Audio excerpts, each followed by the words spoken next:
नमस्कार साथियों, स्वागत आप सभी का दिशा ई राइज यूट्यूब चैनल पर। साथियों, आज हम पढ़ने जा रहे हैं राजस्थान जीके।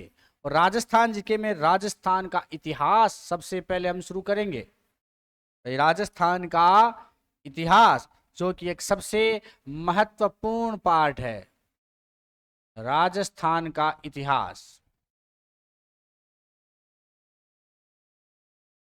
ध्यान दीजिएगा, सबसे इंपॉर्टेंट पार्ट है राजस्थान के इतिहास में। राजस्थान के इतिहास के स्रोत, जिसमें एग्जाम में सबसे ज्यादा प्रश्न अभी आपसे पूछे जा रहे हैं। आप पिछले जितने भी प्रश्न पेपर देखते हो, लगभग 3 से 4 सालों में राजस्थान के इतिहास के स्रोत, ये जो पहला टॉपिक आता है राजस्थान के इतिहास में, यहां से प्रश्न ज्यादातर पूछे जाते हैं। तो आज का जो टॉपिक है राजस्थान के इतिहास में, हम पढ़ेंगे इसमें इसके स्रोत।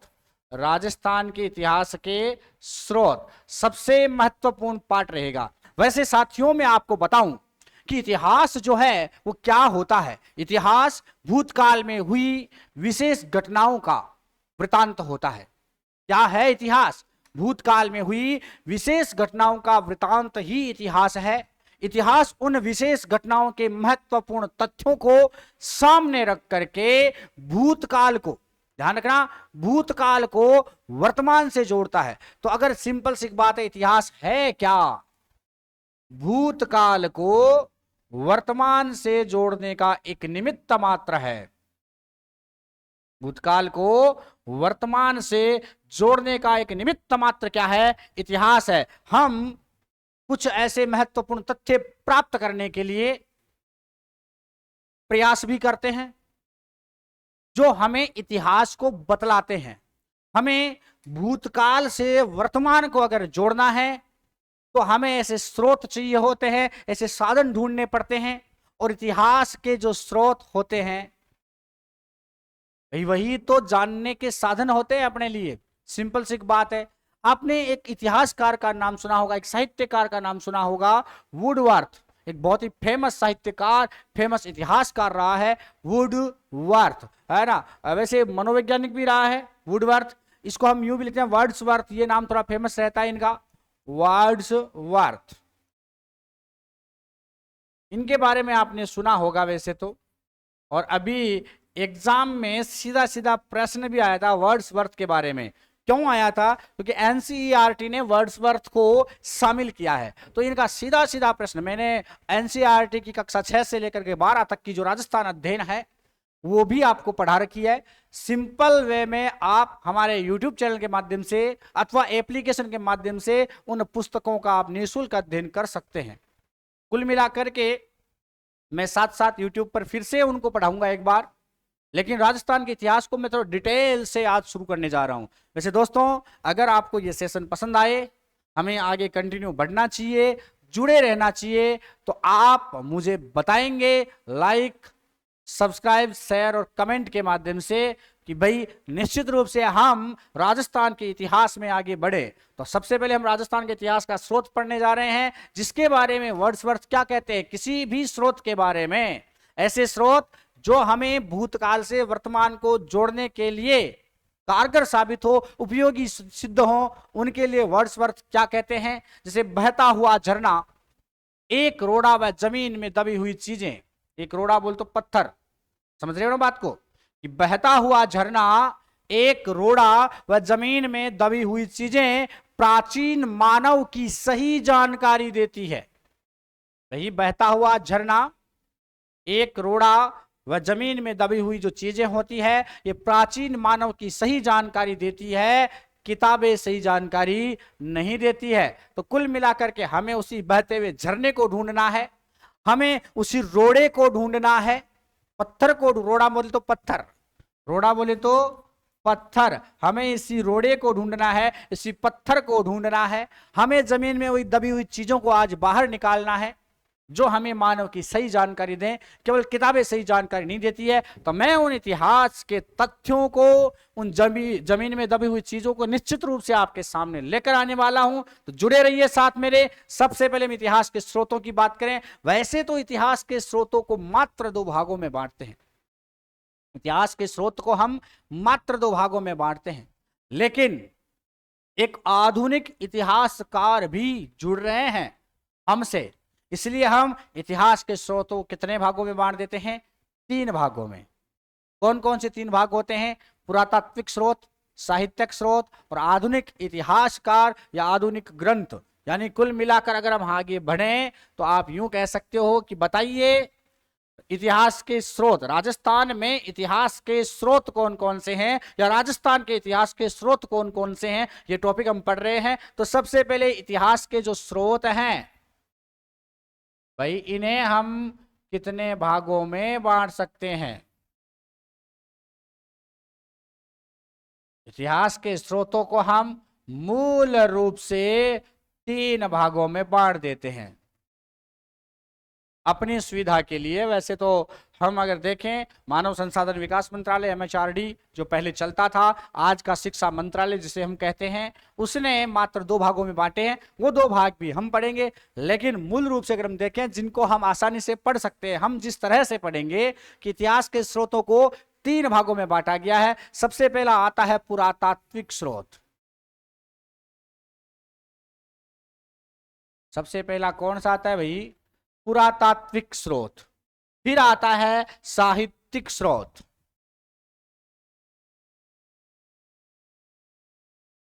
साहित्यिक स्रोत। और सबसे बाद में आता आधुनिक इतिहासकार या उनके ग्रंथ।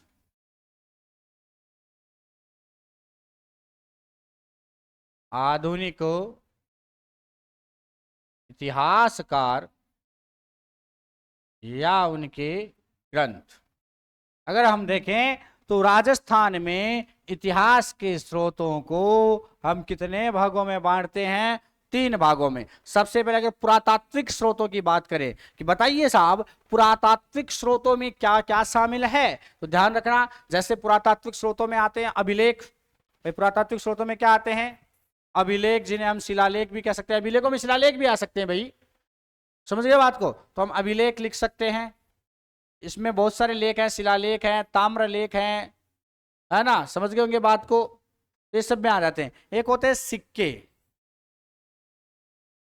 या जो मुद्राएं होती है, सिक्के जो होते हैं, मुद्राएं जो होती है, वो भी हमें इन्हीं माध्यम से बताते हैं। ताम्रपत्र जो है वो अभिलेखों में आते हैं, शिलालेख जो है ये अभिलेखों में आ जाते हैं कुल मिलाकर के। एक होता है स्मारक। एक क्या होते हैं? स्मारक। तो ये जो 3 चीजें हैं ये हम पुरातात्विक स्रोतों में शामिल करते हैं। अगर आपसे पूछे भाई पुरातात्विक स्रोत कौन कौन से हैं, तो अभिलेख, सिक्के और स्मारक। अभिलेख, सिक्के और स्मारक क्या है? पुरातात्विक स्रोत है। वहीं अगर आपसे पूछ ले कि बताइए साहित्यिक स्रोत कौन से भाई, साहित्यिक स्रोत कौन से हैं, अगर आपसे सीधा सा प्रश्न पूछ ले, तो जो संस्कृत साहित्य है सबसे बड़ा साहित्यिक स्रोत अपने को मिलता है। सबसे बड़ा जो साहित्यिक स्रोत है अपने पास में वो कौन सा रहता है भाई? वो रहता है संस्कृत साहित्य। संस्कृत साहित्य। संस्कृत साहित्य। भाई साहित्यिक स्रोतों में अगर हम बात करें तो सबसे बड़ा जो साहित्यिक स्रोत है वो कौन सा है? संस्कृत साहित्य है। वहीं एक आता हिंदी और राजस्थानी साहित्य। अगर हम हिंदी और राजस्थानी साहित्य की बात करें तो थोड़ा विशेष रूप से आप इन पर ध्यान देना कि भाई हिंदी साहित्य भी आता है, राजस्थानी साहित्य भी आता है, लेकिन सबसे बड़ा जो स्रोत है वो कौन सा है? संस्कृत साहित्य है। वहीं अपने राजस्थान में ख्यातें चलती थी, जैन साहित्य भी चलता है, चारणों का साहित्य भी लिखा हुआ है, कुछ रासों के रूप में भी अपने पास उपलब्ध है, और इसके अलावा फारसी साहित्य भी है। तो ध्यान रखना, कुछ और साहित्य है जैसे रासो साहित्य, यह भी इतिहास को जानने का स्रोत है। रासो साहित्य। एक आता है ख्यात साहित्य। ख्यात साहित्य, हम इनके बारे में ढंग से पढ़ेंगे। एक आता है चारण साहित्य।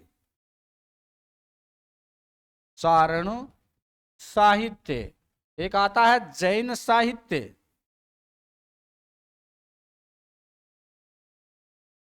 जैन साहित्य। ये सब स्रोत जो हैं ये क्या है? ये इतिहास को जानने के साहित्यिक स्रोत हैं। एक फारसी साहित्य भी आता है अपने, फारसी साहित्य। समझ रहे हो आप मेरी बात को शायद? एक आधुनिक इतिहासकार जिनके बारे में हमें पढ़ना ही पढ़ना चाहिए, जिसे हम राजस्थान के इतिहास का पिता कहते हैं। सबसे बड़ा आधुनिक इतिहासकार है कौन? Colonel James Tod. कौन है भाई?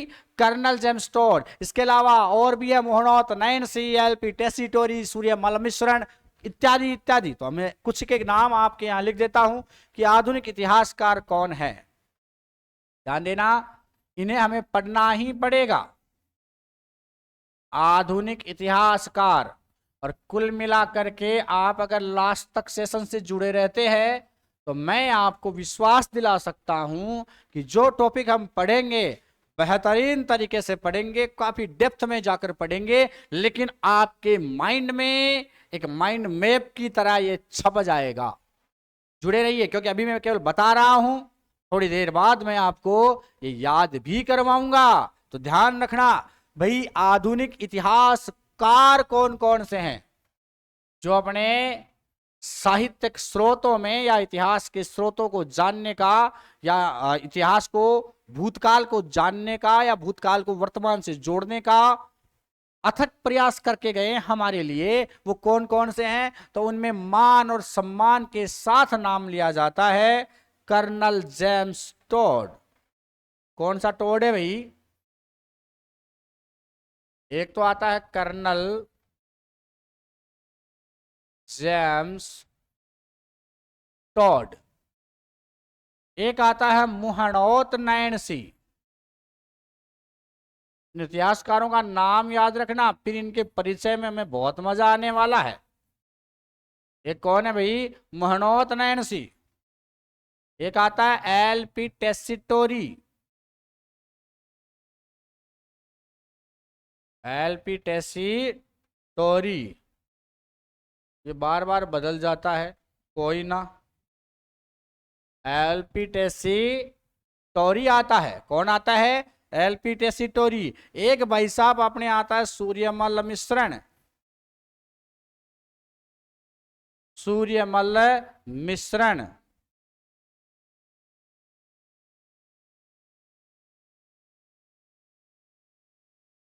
सूर्यमल मिश्रण।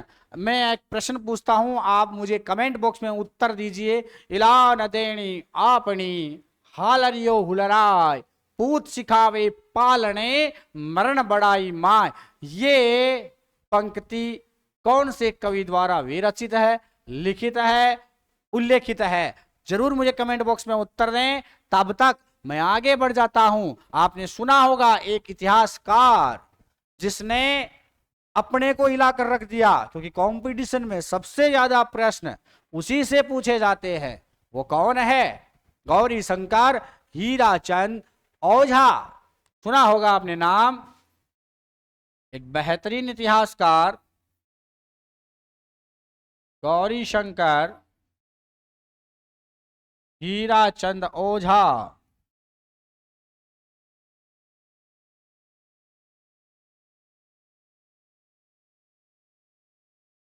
हीराचंद ओझा। एक आते कविराज श्यामल दास। नाम सुना होगा आपने, कविराज श्यामल दास एक जबरदस्त व्यक्तित्व के धनी। तो पढ़िए, हम कविराज श्यामल दास के बारे में भी जानेंगे यहां पर। कविराज श्यामल दास। मैं आपको इस सेशन में कंप्लीट राजस्थान का इतिहास करवाने वाला हूं। ध्यान रखना, कविराज श्यामल दास। एक आते हैं मुंशी देवी प्रसाद।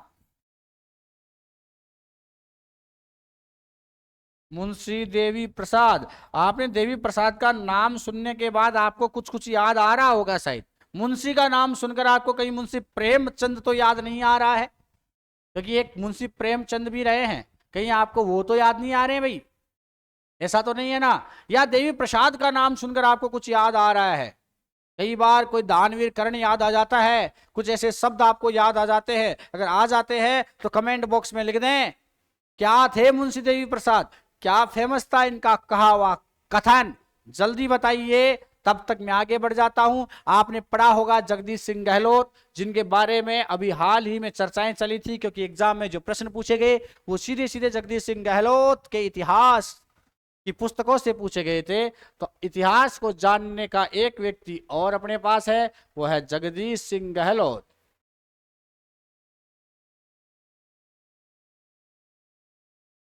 जगदीश सिंह गहलोत के भी हाल ही में जो प्रश्न आए थे वो सारे के सारे किससे आए थे?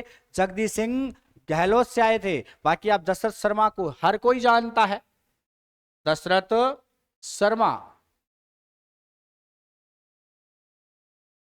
इनको तो भाई ये परिचय के मोहताज नहीं है, इनको हर कोई जानता है।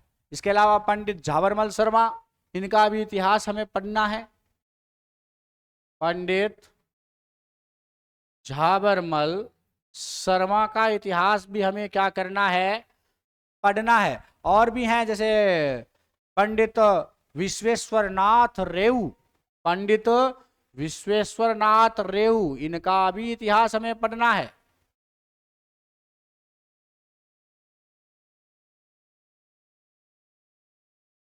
पंडित विश्वेश्वर नाथ रेऊ का इतिहास भी हमें पढ़ना है। एक आता है अपने रामनाथ रत्नू, जिनका नाम आपने सुना होगा, हम उनके बारे में भी जानेंगे। रामनाथ रत्नू, रामनाथ रत्नू के बारे में भी हम जानने का पूरा पूरा प्रयास करेंगे। इसके अलावा अगर हम और देखें तो और भी हैं, जैसे हरविलास शारदा आते हैं, हरविलास शारदा। तो ये जो इतिहासकार हैं, हम इनके बारे में जानने का 100% प्रयास करेंगे। कुल मिलाकर के ये इतिहास के स्रोत को जानने का माध्यम है। एक बार रिपीट करते हैं हम, सबसे पहले थोड़ा सा रिपीट कर लेते हैं। हम राजस्थान के इतिहास को 100% पढ़ने का हम डेप्थ में जाकर के पढ़ेंगे। एग्जाम में जितने भी प्रश्न आए हैं जिस भी टॉपिक से, वो प्रश्न हम लेते हुए चलेंगे। साथ के साथ ही कोशिश यही रहेगी कि आगे जो आपके एग्जाम्स आने वाले हैं, सबसे बड़ी एग्जाम्स आगे जो आ रही है आरपीएससी की, आरएएस आ रही है, सूचना सहायक आपके सामने है, जिस पर हमारा पूरा फोकस रहेगा। इसके अलावा और भी कई एग्जाम्स हैं, जैसे पटवारी की भर्ती की घोषणा हो चुकी है, 2998 लगभग पद है, तो वो भी आ रही है। निश्चित रूप से आप डटे रहिए और इतिहास जो है वो कंप्लीट करवा करके साथ में कला और संस्कृति भी चलेगी और ज्योग्राफी भी चलेगी, यानी राजस्थान का शासन प्रशासन भी चलेगा और करंट जीके भी चलेगी। राजस्थान आपके कंप्लीट होने वाली है साथियों यहीं पर, और मैं कोशिश करूंगा ऑथेंटिक डेटा के साथ। अगर आपको कोई कंफ्यूजन होती है किसी भी रूप में, तो आप मुझसे जुड़ करके उस कंफ्यूजन को दूर कर सकते हैं। आप कमेंट बॉक्स में निश्चित रूप से लिखें, निश्चिंत होकर लिखें, और तुरंत आपको आंसर देने का पूरा प्रयास किया जाएगा। बाकी जब हम लाइव क्लास शुरू करेंगे, आपके साथ लाइव सेशन में जुड़ेंगे, तो और भी हम आपस में चर्चा परिचर्चा करते हुए चलेंगे। तो दोस्तों, बात आती है राजस्थान के इतिहास की, तो मैंने कहा राजस्थान के इतिहास को जानने के स्रोत अपना पहला टॉपिक आता है। राजस्थान को, इतिहास को अगर हमें जानना है तो इतिहास के स्रोतों को हमें पढ़ना ही पड़ेगा। इतिहास के स्रोत क्या होते हैं? इतिहास के स्रोत वो होते हैं जो हमें भूतकाल से वर्तमान की ओर लेकर आते हैं, यानी भूतकाल से वर्तमान की ओर जो हमें जोड़ने का काम करते हैं। ये जो बीच की कड़ी है, यही इतिहास के स्रोत है। और इनके बारे में मैंने कहा था, एक वर्ड्सवर्थ नाम का व्यक्ति था, इसने कुछ बताया था कि बहता हुआ झरना, एक रोड़ा और जमीन में दबी हुई चीजें जो है हमें भूतकाल से वर्तमान की ओर लेकर आने का काम करती है, हमें हमारे भूत के बारे में बतलाती है। ये वर्ड्सवर्थ ही थे और कोई नहीं था। राजस्थान के इतिहास के स्रोत को हमें पढ़ना है, तो इसे हमने कितने भागों में बांटा? 3 भागों में बांटा। कौन कौन से 3 भाग हैं? यहां आप देख सकते हो। नंबर 1, पुरातात्विक स्रोत। सबसे पहला कौन सा है? पुरातात्विक स्रोतों के माध्यम से हम राजस्थान को जोड़ेंगे, और यहीं से सबसे ज्यादा प्रश्न पूछे जाते हैं। सबसे ज्यादा प्रश्न जो पूछे जाते हैं वो पुरातात्विक स्रोतों से पूछे जाते हैं। दूसरा आता है साहित्यिक स्रोत। आजकल कुछ एक प्रश्न एक आधे यहीं से भी उठने लग गए हैं। और आधुनिक इतिहासकार ग्रंथ जो हैं, इन आधुनिक इतिहासकारों के जो ग्रंथ हैं, ये भी हमें इतिहास को जानने का माध्यम बनते हैं। तो इतिहास के स्रोतों को कितने भागों में बांटा गया है? फटाफट से आंसर दे। 3 भागों में। कितने भागों में मित्रों? 3 भागों में बांटा गया है। सबसे पहले आता है पुरातात्विक स्रोत, दूसरा आता है साहित्यिक स्रोत और तीसरा आता है आधुनिक इतिहासकारों के ग्रंथ। और सबसे पहले हम पढ़ेंगे पुरातात्विक स्रोतों के बारे में। क्या है पुरातात्विक स्रोत? बताइए जरा, आप बता भी सकते हो। क्या है पुरातात्विक स्रोत? फटाफट से आंसर दें भाई। हम प्राचीन काल से या प्राचीन काल का इतिहास को हम जानने का अगर प्रयास करें तो आपको क्या है, आपको लगता है, आप जानते भी होंगे कि क्या पहले अपने लिपियां चलती थी? क्या भाई पहले लिपि थी क्या? आज हम देवनागरी लिपि में लिख रहे हैं, हम ब्राह्मी लिपि में लिख रहे हैं, अनेकों लिपियों में हम लिखने का प्रयास कर रहे हैं, लेकिन क्या पहले हम लिपियों के बारे में जानते थे? बिल्कुल नहीं, क्योंकि पहले लिपियां नहीं थी। इसलिए प्राचीन काल का जो ज्यादातर इतिहास है वो लिपिबद्ध भी नहीं है। प्राचीन काल का ज्यादातर इतिहास लिपिबद्ध नहीं है। इसलिए हमें क्या करना है, जो पुरातात्विक स्रोत है उन्हें सबसे ज्यादा प्रामाणिक मानना है, क्योंकि पुरातात्विक जो स्रोत है, जो जमीन में दबी हुई चीजें हैं, जो अभिलेख हैं, जो सिक्के हैं, जो ताम्रपत्र है, जो स्मारक हैं, यही हमें निकल करके बतलाते हैं कि भाई आपका इतिहास ये रहा है। कुल मिलाकर के जो अभिलेख, सिक्के, ताम्रपत्र, स्मारक, शिलालेख जितने भी हैं, ये निकल करके जमीन से बाहर उछल करके आते हैं और हमें इतिहास के बारे में बतलाते हैं कि ये आपका इतिहास है, आपको इतिहास जानना चाहिए। कुल मिलाकर के हम इन्हीं की सहायता से हमारे समाज के बारे में, हमारे धर्म के बारे में, हमारी आर्थिक गतिविधियों के बारे में, हमारी राजनीतिक गतिविधियों के बारे में, हम अपने जीवन के बारे में पूरी तरह से जानने में सक्षम हुए हैं। मित्रों, एक बात और, सबसे पहले जब हम पुरातात्विक स्रोतों को पढ़ेंगे, चलो पढ़ना शुरू कर ही लेते हैं। माना कि हमने पढ़ना शुरू कर दिया, ये हमारे पुरातात्विक स्रोत, ये लो मैंने टॉपिक डाल दिया भाई। तो हमें ये पुरातात्विक स्रोत जो है, ये कोई ऐसे तो इकट्ठे नहीं हुए या चलते चलते कि भाई ये लो पकड़ करके हमने पुरातात्विक स्रोतों को इकट्ठा कर लिया, ऐसा तो हो नहीं सकता। तो इसके लिए पुरातात्विक विभाग की स्थापना की गई, ये आपको पता ही है। तो बताइए, भारतीय पुरातत्व सर्वेक्षण विभाग की स्थापना कब की गई? आप मुझे कमेंट बॉक्स में उत्तर दें। जब तक मैं बताऊं, आपको बताना है कि भारतीय पुरातात्विक सर्वेक्षण विभाग की स्थापना कब की गई। मैं लिखता हूं यहां पर, फटाफट से आंसर दे देना आप।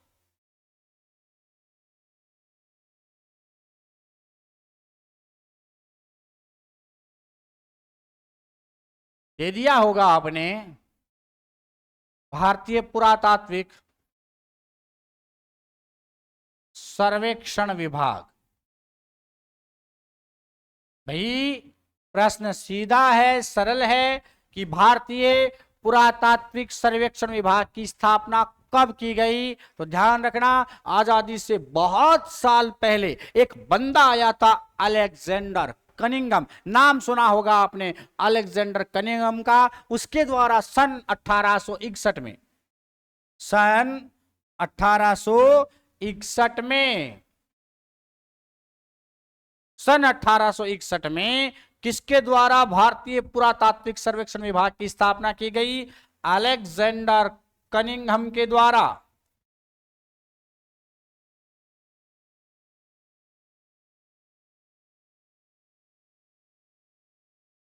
अलेक्जेंडर कनिंघम के द्वारा सन 1861 में भारतीय पुरातात्विक सर्वेक्षण विभाग की स्थापना कर दी गई। एक बात और मैं आपको बतला दूं विशेष रूप से कि स्थापना के बाद में, जब इसकी स्थापना 1961 में हो गई थी, उसके बाद क्या इसका पुनर्गठन भी हुआ था क्या?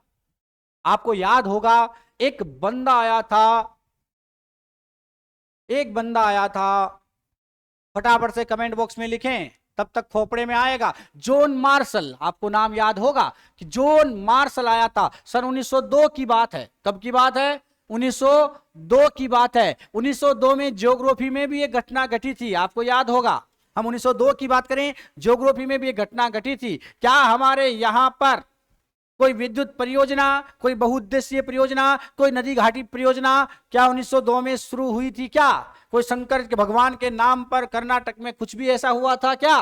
फटाफट से कमेंट बॉक्स में उत्तर दें। उससे पहले मैं आपको ये बता देता हूं कि भारतीय पुरातात्विक सर्वेक्षण विभाग की स्थापना सन 1861 में किसने की थी? अलेक्जेंडर कनिंघम ने की थी। और 1902 में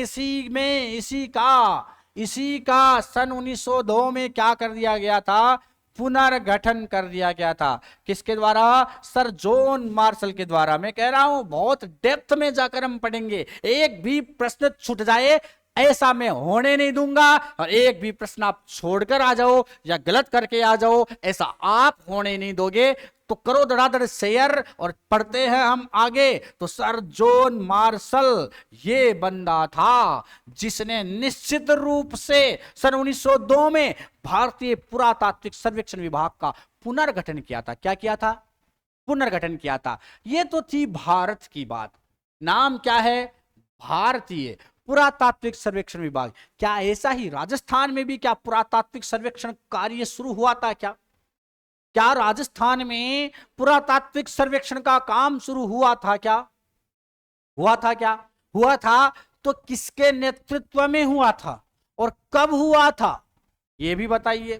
तो ध्यान रखना कि जब भारतीय पुरातात्विक सर्वेक्षण विभाग की स्थापना 1861 में की गई, उसके तुरंत बाद ही लगभग 10 साल बाद 1861 में भारतीय पुरातात्विक सर्वेक्षण के विभाग की स्थापना अलेक्जेंडर कनिंघम कर देते हैं।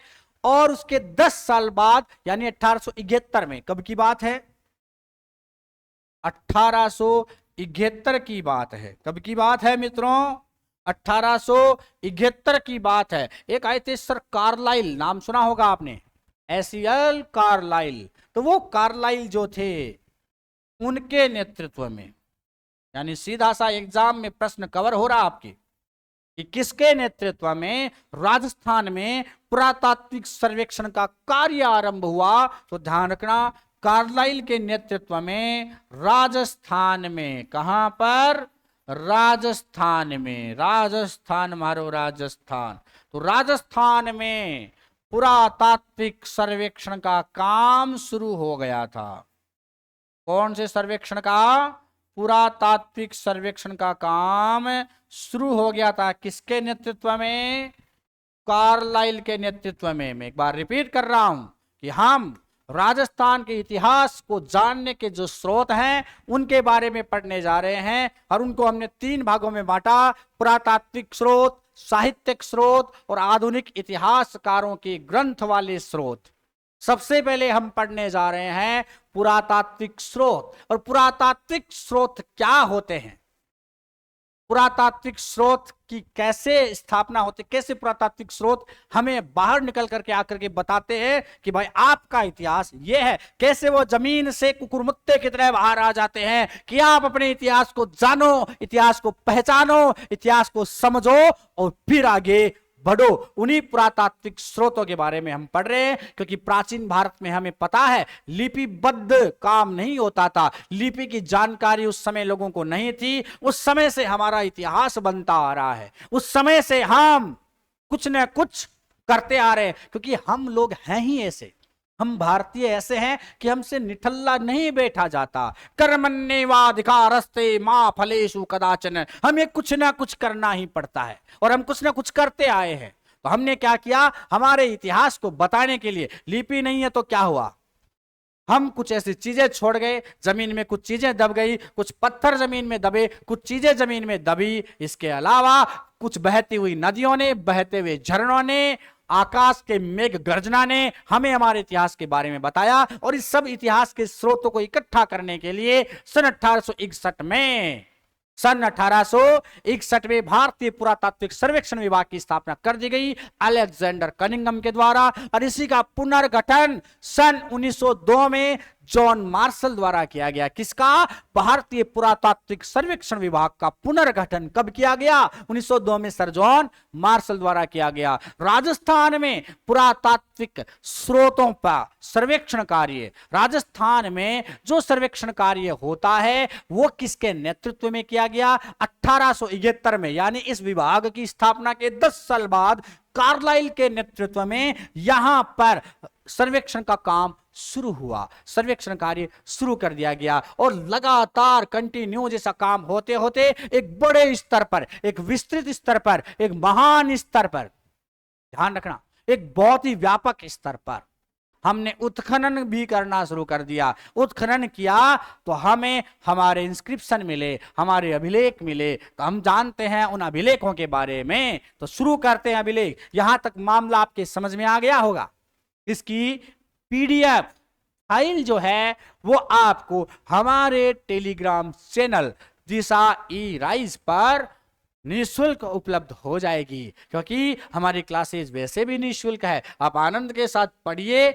आप हमें बस अपनी प्रार्थनाओं में याद रखना, याद करते रहना कि भाई आपकी सफलता में हमारा भी थोड़ा बहुत योगदान रहा है। हाँ, हमारी सफलता में आपका योगदान है, ये हम कील ठोककर हथौड़ा मारकर बोलते हैं निश्चित रूप से। तो चलिए बात करते हैं हम सबसे पहले पुरातात्विक स्रोतों में इंस्क्रिप्शन की, यानी अभिलेखों की। इंस्क्रिप्शन, अभिलेख, जिनके बारे में सबसे ज्यादा प्रश्न आते हैं, ध्यान देना, थोड़ा मोस्ट इंपोर्टेंट है भाई।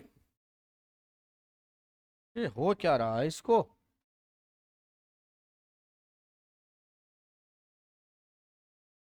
इंस्क्रिप्शन यानी क्या होता है? अभिलेख। और इन्हीं अभिलेखों के बारे में हम जानने का आज प्रयास कर रहे हैं। वैसे अभिलेख क्या है? अभिलेखों के बारे में जाने तो हम अभिलेखों के बारे में समझे भी। अभिलेख हैं क्या? क्या होते हैं अभिलेख? ध्यान देना, अभिलेख क्या है? वैसे अभिलेखों का जो अध्ययन होता है, पत्थर पर भी लिखे होते हैं। अभिलेख जो होते हैं विशेष रूप से जैसे पुराने दस्तावेज, एक तरह से एक उनमें प्राचीन लिपि के आधार पर लिखे जाते हैं। यहां पर क्या होता है, इनको पढ़ने के दो तरीके होते हैं। जैसे अभिलेख को जानने का जो स्रोत है, या अभिलेख को पढ़ने का जो स्रोत है, अभिलेख का जो अध्ययन करने का जो स्रोत है, या अभिलेख का जो अध्ययन होता है उसे हम क्या कहते, क्या है? एपियोग्राफी पढ़ा होगा आपने, एपिग्राफी नाम सुना होगा कभी ना कभी, तो आपने सुना है एपिग्राफी, या आपने सुना होगा पेलियोग्राफी। दो चीजें हैं। हमें अभिलेखों का अध्ययन, अभिलेख क्या है हम पढ़ेंगे, लेकिन उससे पहले दो चीजें आपको ध्यान में रखनी है। एक तो अभिलेखों का अध्ययन क्या कहलाता है। अगर गलती से ही कोई भी प्रश्न आ जाए, सरल से सरल प्रश्न आ जाए, तो भी समझना। एक पुरानी लिपि को पहचानने का तरीका क्या कहलाता है? प्राचीन जो लिपि है, जो पुरानी लिपि है, पुरानी लिपि का अध्ययन क्या कहलाता है? अभिलेखों का अध्ययन तो कहलाता है एपिग्राफी। क्या कहलाता है? एपिग्राफी। अभिलेखों का अध्ययन तो क्या कहलाता है? एपिग्राफी। और जो प्राचीन लिपि है उसको जानने का या उसका अध्ययन है पेलियोग्राफी कहलाता है। पेलियोग्राफी क्या कहलाता है? पेलियोग्राफी। ये तो है बात अध्ययन की कि भाई इनका अध्ययन क्या कहलाता है। अभिलेख हमें मिलते कहां से? अभिलेख लिखित में मिले हुए साक्ष्य, वो अभिलेख कहलाते हैं। वो किसी पर भी हो सकते हैं, वो तांबे पर भी हो सकते हैं जिनको हम ताम्रलेख कहते हैं, वो शिलाओं पर होते हैं तो शिलालेख कह देते हैं, वो खंभों पर होते हैं तो खंभलेख यानी स्तंभ लेख कह देते हैं। भाई अभिलेख लिखित में जो सामग्री, लिखित में जो साक्ष्य हमें प्राप्त होते हैं, हमें उपलब्ध होते हैं, उन्हें हम अभिलेख कहते हैं। और ये अभिलेख कई टाइप के होते हैं। अगर खंभों पर लिखे हुए हैं तो स्तंभ लेख कहलाते हैं, अगर कागज पर लिखे हुए हैं तो कागज लेख कहलाते हैं। समझ लो ना बात को, यानी साहित्य लेख हो जाते हैं यही घूम फिर करके। अगर तांबे पर, पहले कागज था ही नहीं, तांबे पर लिखे हुए तो ताम्र पत्र कहलाते हैं, ताड़ के पत्ते पर लिखे हुए तो ताड़ पत्र कहलाते हैं। शिलाओं पर लिख दिए तो ये शिलालेख कहलाते हैं। कुल मिलाकर के लिखित में जो सामग्री है वो अभिलेख कहलाती है। वो हमें शिलाओं के माध्यम से, प्रतिमाओं के माध्यम से, किसी न किसी स्तंभों के माध्यम से, गुफाओं के माध्यम से, कहीं से भी प्राप्त हो सकती है। मंदिरों में मिल सकती है, सार्वजनिक किसी जगह पर मिल सकती है, किसी चौराहे पर गड़ी हुई मिल सकती है, किसी खेत में जाकर मिल सकती है, किसी घर में दबी हुई मिल सकती है। ये जानकारी कहीं से भी मिल सकती है। बात आती है क्यों, क्या है इनका महत्व, क्यों पढ़े हम अभिलेख, क्या है अभिलेखों का महत्व। तो देखो, जितने भी अभिलेख होते हैं उनमें राजाओं की वंशावली जरूर मिलती है, हमें मिलती होगी, उनकी उपलब्धियां मिलती है। जैसे किशनगढ़ का अभिलेख मिला, उसमें क्या है, किशनगढ़ के राजाओं की उपलब्धियां हैं, उनका इतिहास है, उनकी वंशावली है, उन्होंने कहां कहां आक्रमण किया, उन पर किस किस ने आक्रमण किया, कौन कौन से युद्धों का विजेता बने, कौन कौन से युद्धों में हारे। हार के बारे में तो नहीं लिखते हैं, लेकिन अपनी विजयों के बारे में जरूर लिख देते हैं। तो अपने जो विजय अभियान है, अपनी जो उपाधियां हैं, इनके बारे में जो जानकारी मिलती है, यही तो क्या है, अभिलेखों का महत्व है। क्या है, अभिलेखों का महत्व है। समझ रहे हो ना बात को, पल्ले पढ़ रही होगी दोस्तों, निश्चित रूप से। अगर पल्ले पढ़ रही है तो शेयर करने में कंजूसी क्यों, क्यों ऐसा आप कर रहे हो। मैं आपको बताने में कंजूसी नहीं कर रहा हूं, मैं चाहता था इसको कट कर सकता था, लेकिन नहीं करूंगा, क्योंकि मुझे पता है आप दबादब, धड़ाधड़, फटाफट, खटाखट शेयर कर रहे हो। निश्चित रूप से आप शेयर कर रहे होंगे, लाइक ठोक रहे होंगे। कमेंट बॉक्स में कमेंट करें कि आपको क्लास कैसी लग रही है और आपके लिए क्या कंटिन्यू क्लास चलाई जाए, क्या हम इसको लगातार कंटिन्यू रखें, क्या भविष्य काल में भी, भूतकाल से शुरू कर चुके हैं, वर्तमान में चल रही है, क्या भविष्य में रखनी चाहिए। बात करते हैं शिलालेखों में क्या आता है। उस समय की घटनाएं निश्चित रूप से हमें यह बतलाती है। हम जानने का, जो घटनाएं घटित हुई उसके माध्यम से हम उस समय की तिथियों के बारे में, उस समय के सालों के बारे में, उस समय की विशेष सामाजिक व्यवस्था है, उस समय कैसी धार्मिक व्यवस्था थी, वहां उस समय आर्थिक व्यवस्थाएं कैसी थी, राजनीतिक परिस्थितियां कैसी थी, इन सब की जानकारी हमें शिलालेखों से या अभिलेखों से मिलती है। जो अभिलेख है या जो शिलालेख है, ज्यादातर जो शिलालेख है जो राजस्थान से हमें प्राप्त हुए, राजस्थान के ज्यादातर राजा, उनके संबंध दिल्ली सुल्तानों से कैसे रहे, मुगल सम्राटों से उनके संबंध कैसे रहे, राजनीतिक और सांस्कृतिक संबंध उनके कैसे रहे, ये हमें बताने का पूरा प्रयास करते हैं ज्यादातर अभिलेख या शिलालेख। एक अभिलेख में एक और आती है प्रशस्ति भी आती है ना भाई। एक अभिलेख होता है, एक होती है प्रशस्ति। इसी अभिलेख में हम शिलालेख पढ़ते हैं तो हम प्रशस्ति भी पढ़ते हैं, निश्चित रूप से आपने पढ़ी भी होगी। तो प्रशस्ति क्या है, वही अभिलेख प्रशस्ति कहलाते हैं, या वही शिलालेख ही प्रशस्ति कहलाते हैं। शिलालेख ही क्या कहलाते हैं, प्रशस्ति कहलाते हैं। बस यशोगाथा का वर्णन अगर उसमें है, अगर राजाओं के प्रशंसा में दो शब्द लिखे हुए हैं, अगर उस शिलालेख में, किसी भी शिलालेख में अगर राजा की प्रशंसा की गई है, तो वो क्या कहलाते हैं, क्या कहलाते हैं, प्रशस्ति कहलाते हैं। और हमारे यहाँ बहुत सारी प्रशस्तियां हैं प्रचलन में, हम उनका भी अध्ययन करेंगे। राजस्थान के शिलालेख पढ़ेंगे, राजस्थान की प्रशस्तियां हम पढ़ने वाले हैं अगली क्लास में। लेकिन उससे पहले मैं बता दूं यहाँ कौन कौन सी प्रशस्तियां प्रचलन में थी। आपने पढ़ी होगी कीर्ति स्तंभ प्रशस्ति, कौन सी, कीर्ति स्तंभ प्रशस्ति आपने पढ़ी होगी। आपने राज सिंह प्रशस्ति, मैं कुछ प्रशस्तियों के यहाँ नाम लिख देता हूं जिससे आपको पढ़ने में बहुत आसानी रहे। आपने पढ़ी होगी कीर्ति स्तंभ प्रशस्ति, हम इसके बारे में फिर से पढ़ेंगे।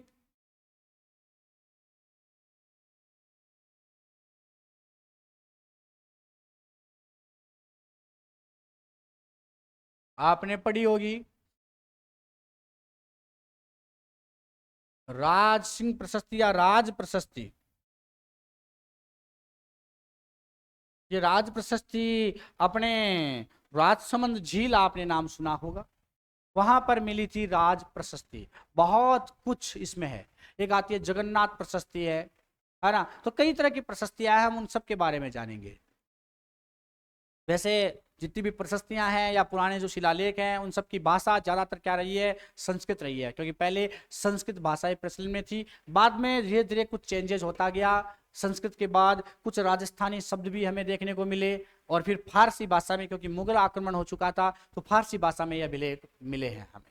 कुल मिलाकर के अगर हम जाने इनके बारे में कि इन अभिलेखों की, शिलालेखों की भाषा, लिपि क्या हो सकती है, तो ज्यादातर या तो मुड़िया लिपि मिलती है, मुड़िया मतलब महाजनी लिपि जो है वो मिलती है, या फिर नागरी, देवनागरी लिपि, या फिर ब्राह्मी लिपि, यही इनकी लिपियां मिलती है। इनके बारे में डिटेल से हम अगली क्लास में एक एक प्रशस्ति या एक एक शिलालेख, एक एक अभिलेख के बारे में जानने का प्रयास करेंगे। दोस्तों क्लास आज पहला दिन है, कल से हम बेहतरीन से बेहतरीन देने का प्रयास करेंगे। ज़्यादा से ज़्यादा शेयर, लाइक, कमेंट, सब्सक्राइब करना ना भूलें। एप्लीकेशन दिशा ई-राइज प्ले स्टोर पर जाकर आप डाउनलोड करें। जय हिंद, जय भारत। फिर मिलते हैं हम अगली क्लास में और ज़बरदस्त क्लास के साथ। निश्चित रूप से आपको ये क्लास पसंद आई होगी।